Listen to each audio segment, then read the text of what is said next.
kulan wacan oo wanaagsan ku soo dhawaada daawadayaal warka xogta TV qodobadaad ku daawan doontaan waxaa ka mid ah al-shabaab oo la ogaaday in xildhibaano badan ay ku leeyihiin baarlamaanka cusub ee Galmudug.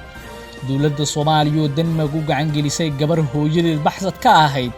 Madaxweyne Dani oo safar qarsoodi ah ku tagay magaalada Nairobi. kulan ay lacag ku bixisay dowladda oo lagu hanjabay xildhibaanada Ahlus Sunna oo ka dhacay Dhuusamareeb. Xildhibaanada Ahlus Sunna ugu jira baarlamaanka Galmudug oo sheegay inay qabanayaan doorashada madaxweynaha iyo ku-xigeenkiisa. Farmaajo dalab culus u gudbiyay xubnaha guddiga qaramada midoobay cunaqabateynta hubka saaran Soomaaliya iyo duqeymo ay geysteen ciidamada Yahuudda oo ay ku dhinteen dad rayid oo ku nool dhulka Falastiin. haddii aad nagu cusub tahay fadlan daawada subscribe channelkan si aad u hesho wax kasta oo aan channelkan soo gelino. taariikhdu waxay tahay 23 bisha koobaad January sanadka 2020 intaad maqasheen iyo qodobo kale ku soo dhawaada daawadayaal. aan ku bilowna Muqdisho.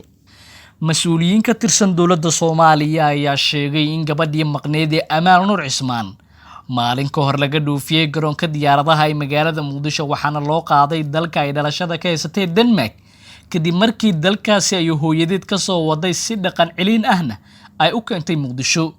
gabadhan dowladda Soomaaliya u gacan gelisay dhigeeda Denmark waxay maalmo ka hor si xoog ah uga baxsatay goob lagu xanaaneeyo dadka caasi waalidiinka ah ee ku taal degmada Hodan laguna magacaabo Daarus Sunna iyada iyo gabdho kale oo tiro ahaan gaarayay ilaa 7 ruux. hooyada dhashay gabadhan oo lagu magacaabo Amran Xalane ayaa sheegtay in gabadheeda ay afduub ahaan u haystaan qaar ka mid ah ciidanka ilaalada madaxtooyada Soomaaliya kadib markii ay u gacan geliyeen gabdho kale oo isla goobtan dhaqan celinta ah ay iskala soo baxsadeen. intaa kadib xiraalinta maxkamadda ciidamada qalabka sida oo ka jawaabtay eedda hooyada gabadhan ayaa sheegtay in gabadhan baadi goobkeeda lagu gudo jiro afduubka gabadhana rag lagu eedeeyay inay ka dambeeyeen wax dambi ah lagu waayay. maalin ka hor taliyaha ciidanka booliiska Soomaaliya Generaal Cabdi Xasan Maxamed Xijaar oo la hadlayay TV-ga qaranka ayaa sheegay in ciidanka booliisku ku guuleystay in gabadhan iyadoo bad qabta ay gacanta ay ku hayaan ciidamada booliiska. Amaal markii booliisku heleen lama aysan wadaagin xogteeda qoyska gabadha sidoo kale lama tusin mana la hadalsin laakiin waxay u gacan geliyeen safaaradda Denmark ee Muqdisho sida la sheegay waxaana kadib loo qaaday dalka laga keenay Denmark sida ay xaqiijiyeen saraakiil ka tirsan hay'adaha ammaanka. agaasimaha warfaafinta ee madaxtooyada Soomaaliya Cabdinuur Maxamed Axmed ayaa xaray gurigiisa ugu yeeray waalidiinta gabadhii la weysanaa ee Amaal Nuur Cismaan wuxuuna qoyska u sheegay in Amaal ay ku wareejiyeen dowladda Denmark. qoyska ayaa sheegay in afhayeenka ugu hanjabay inay ka haraan arrinta gabadhooda oo aysan warbaahinta la hadal laakiin aysan awoodin ayay u sheegeen inay ka aamusaan arrintan ilaa ay ka helaan xogta gabadhooda baxsadka ah. waa qofkii labaad oo ay u dhiibto dowladda Soomaaliya dal shisheeye hase yeeshee waxay tani kaga duwan tahay inay baxsad ka ahayd gabadhan dowladdu ay dhiibtay waalidkeeda iyo dhaqanka dalkeeda. sidaan oo kale dowladda Soomaaliya ayaa dalka Itoobiya u gacan gelisay Cabdikariin Muuse Qalbi Dhagax oo ka mid ahaa saraakiisha Onalif. inkastoo markii dambe heshiis ay gaareen Onalif iyo dowladda Itoobiya lagu soo daayay Cabdikariin Qalbi Dhagax. ilaa haatan marka laga reebo saraakiisha amniga oo si hoose noola hadlay ma jiraan mas'uuliyiin sarsare oo arrinta gabadhan ka hadlay balse dad badan ayaa isweydiinaya sababta keentay in gabadhan dalka dibaddiisa loo dhoofiyo. maalin ka horna taliyaha booliisku uu sheegay inay gacanta ku hayaan ciidamada booliiska. markaana Galmudug xarakada al-shabaab ayaa la sheegay in 18 xildhibaan ay ku leeyihiin xildhibaanada cusub ee Galmudug sida lagu daabacay wargeyska Horn of Service. xildhibaanada baarlamaanka Galmudug ee 90 ka kooban ayaa la sheegay in 18 xildhibaan oo kamid ah ay shabaab soo saareen sidaasna ay saameyn ugu leeyihiin doorashada Galmudug. 18 xildhibaan ee cusub ayaa wargeys ku sheegay inay taageero iyo xiriir bay la leeyihiin dagaalamayaasha al-shabaab oo dowladda Soomaaliya iyo Galmudug ba dagaal kula jira. wargeysku waxa uu sheegay in xildhibaanada 18 ah ay soo bixitaankooda qayb ka qaateen al-shabaab sida ilo xoogaal ah uu ka soo xigtay.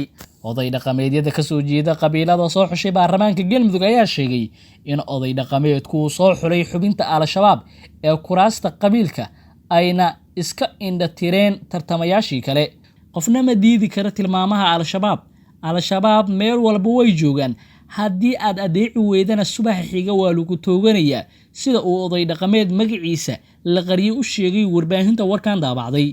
mid ka mid ah xildhibaanada cusub ee Galmudug ayaa u sheegay wariye ka tirsan wargeyska inuu ogaa in ahlu sunna ay ka cabteen 18 xubnood oo al-shabaabka ah oo ka soo galay baarlamaanka Galmudug, laakiin dowladda iyo odayaashu ay iska indhatireen arrintan. xildhibaanku wuxuu sidoo kale sheegay in shabaab ay si degdeg ah ula shaqeynayaan taageerida qaar ka mid ah musharaxiinta u tartamaya madaxweynaha. way iska caddahay in shabaab ay saameyn ku leeyihiin baarlamaanka cusub, iyaguna waxay leeyihiin ra'yi ku saabsan doorashada, ayuu yiri xildhibaanka oo codsaday inaan magaciisa la shaacin sida oo u sheegay wariye ka howlgala warbaahinta warkan daabacday laguna magacaabo Horn of Service. wargeysku waxa uu sheegay shabaab meel walba ay lagu hadla galeen taatikodoodana ay bedeleen.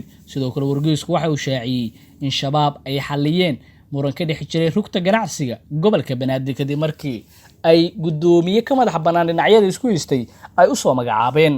al-shabaab ayaa la sheegay maalmihii u dambeeyay inay ku dhex milmeen hay'adaha dowladda Soomaaliya iyo kuwa maamul goboleedyada. maalin ka hor waxaa la soo bandhigay fanaan sheegay inuu ka tirsanaa gobolka Banaadir, xogeen uu ahaa agaasimaha waaxda fanka gobolka Banaadir, wuxuuna sheegay inuu ka tirsanaa amniyaadka al-shabaab. kulan ay lacag ku bixisay dowladda Soomaaliya oo lagu hanjabay xildhibaanada ahlu sunna ayaa ka dhacay Dhuusamareeb. odayaasha saxiixayaasha qaar ka mid ah xildhibaanada Galmudug ayaa ugu goodiyay xildhibaanada ahlu sunna ugu jira baarlamaanka Galmudug inay bedeli doonaan haddii ay ku soo xaroon waayaan muddo 12 saacadood ah. odayaashan oo kulan ku yeeshay xarunta guddiga doorashada ee Shirkore ee Dhuusamareeb ayaa saxaafadda u sheegay in xildhibaanada ahlu sunna ay ugu baaqayaan soo xaadirida xaruntaasi muddo 12 saac gudahooda, haddii aysan soo xaadirinna ay ku bedeli doonaan xildhibaano kale sidii hadalka u dhigeen. sida ay caasimada online ogaatay, odayaashan ayaa wada hadallo saacado badan qaata la yeeshay wasaaradda arrimaha gudaha oo kulankan soo abaabushay, waxayna gunaanadka kulankooda soo saareen baaq ay u direen 20 xildhibaan ee ka soo galay dhanka ahlu sunna wal jameeca.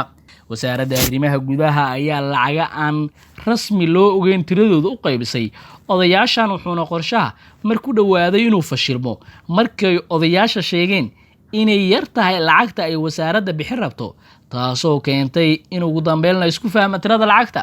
arrintan ayaa u muuqata mid sii xoojin karta khilaafka xooggan ee ka jira dhismaha dowlad goboleedka Galmudug oo muddo badan u xayirnaa ahlu sunna iyo dowladda. dhanka kale, xildhibaanada ahlu sunna ku jira baarlamaanka Galmudug ayaa soo saaray jadwal doorasho. guddiga doorashada Galmudug garabka ahlu sunna wal jameeca ayaa soo saaray jadwalka doorashada madaxweynaha iyo madaxweyne ku-xigeen Galmudug. guddigan ayaa sheegay in 23-24 January la qabanayo araajida musharaxiinta madaxweynaha iyo madaxweyne ku-xigeen Galmudug. 25-28 January ayay guddigu sheegeen inay u diyaar garoobaan musharaxiinta si ay u sameeyaan ololahooda. 29 January ayaa lagu sheegay warqad ka soo baxday guddiga doorashada Galmudug garabka ahlu sunna inay noqon doonto maalinta la dhageysanayo khudbadaha musharaxiinta, halka maalinta xigta ee 30 January la dhageysan doono musharaxiinta madaxweyne ku-xigeenada. ugu dambeyn, guddiga ayaa sheegay in 5 February oo ku beegan maalin Arbacaha la qaban doono doorashada madaxweynaha iyo madaxweyne ku-xigeen Galmudug.